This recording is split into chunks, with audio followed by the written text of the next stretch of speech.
खबर महाराष्ट्र के परवड़ी सारी बताते हैं आपको। शक्तिपीठ हाईवे के खिलाफ सिंगनापुर फाटे पर किसानों ने रोड ब्लॉक किया। सोमवार 23 तारीख को बड़ी संख्या में किसानों और परवड़ी एमपी संजय जादव ने रोड ब्लॉक आंदोलन में हिस्सा लिया। सुबह 9 बजे परवड़ी गंगा खेड़ रोड पर सिंगनापुर फाटे पर रोड ब्लॉक आंदोलन किया गया।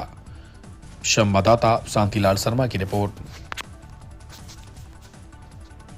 सामान्य शेतकऱ्याची भूमिका आहे की हा मार्ग आम्हाला नकोय, कारण ह्या मार्गामुळे आमच्या पोटाची उपजीविका भागवायची संपून जाईल। जिच्यावर आम्ही पोट भरतोय ती जर आमची माय तिथं देण नसेल तर आम्ही कोणाच्या जीवावर जगायचे। हा मुख्याचा मुद्दा हा शेतकऱ्याचा आहे। कारण पिकून लोक शेती पिकून स्वतःची उपजीविका भागविणाऱ्या लोकांना जमीन विकल्यानंतर आता जमिनीसुद्धा विक्रीला नाही आहेत। कुठं जमीन कुठं मिळणार आहेत आता शक्य नाही आहे। म्हणून ह्या पिढीजात जमिनी आहेत ह्या आमच्या विकत घेऊन शासनानं आम्हाला मदत देतं तरी किती तुटपुंच्या मदती देऊन आमच्या करोडो रुपयाच्या जमिनी हडपायच्या। बाजारभाव तुम्ही जमिनीचा काय आहे ते बघा आणि तुम्ही काय भावानं पैसे देताय हे बी अवलोकन करा। तुम्ही रेडी रेकनरच्या रेट प्रमाणे भाव देता, आमच्या भागातला रेडी रेकनरचा भाव कधी वाढलाच नाही।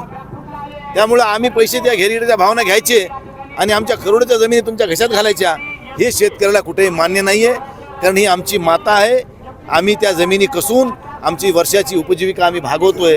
आमच्या उपजीविका आम्ही राऱ्यावर सोडून आम्ही आमच्या जमिनी तुम्हाला देणार नाही, ही वस्तुस्थिती आहे। नेमकं सरकार का शक्तिपीठ महामार्ग करण्याचा अट्टहास करते? सरकार नेमकं शक्तिपीठ महामार्ग करण्याचा अट्टहास म्हणजे अदानी अंबानीला जगवण्यासाठी। आत्ताच या ठिकाणी सांगितलं की बाबा अंबानी अदानीचं गौण खनिज हे सप्लाय करायचं मोठं त्याचं टेंडर आहे नागपूरकडून सुरू। ते त्यांना आता म्हणलं तुम्हाला की कोल्हापूर मार्गे गोव्याच्या पलीकडे तुम्हाला बाहेर पोचवायचं आहे। त्यामुळे हे सगळे त्यांचे घरं भरायसाठी अदानी अंबानीला पोसायसाठी सर्वसामान्य शेतकऱ्याचा बळी द्यायचं धोरण हे सरकार राबवते। एकीकडे म्हणते आम्ही शेतकऱ्याचे कैवारी, शेतकऱ्याचं उत्पन्न दुप्पट करू। अरे शेतकऱ्याचं उत्पन्न दुप्पट झालं नाही, शेतकऱ्याचा कैवारी तर झाला नाही, शेतकऱ्याचा वैरी मात्र झाला आणि शेतकऱ्याच्या जमिनी मोजणी करून त्या अंबानीच्या अदानीच्या घशामध्ये घालण्याचं पाप हे सरकार करते। अरे शेवटी नियतीला सगळ्या गोष्टी मान्य आहेत, पण हाती तिथं माती।